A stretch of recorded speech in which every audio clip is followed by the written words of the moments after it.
წამოსულიყავ, იქ სადაც ხმობამ შეძრა ნაპირი და ნაპირები იყო სულის თქმა და ყოველივე იყო ნამდვილი.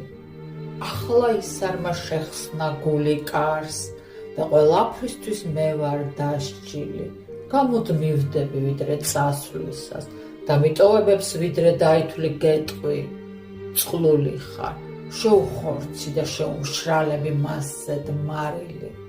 ვიცი გულია, მატლი ჭიანი მოსასროლი და დასაზიანი. იყო ნამდვილი ხმობა სულისა. წამოსულიყავ და დაყოვნება დილის ცვარისა, ვიდრე ინათებს ზეშთა კავშირი.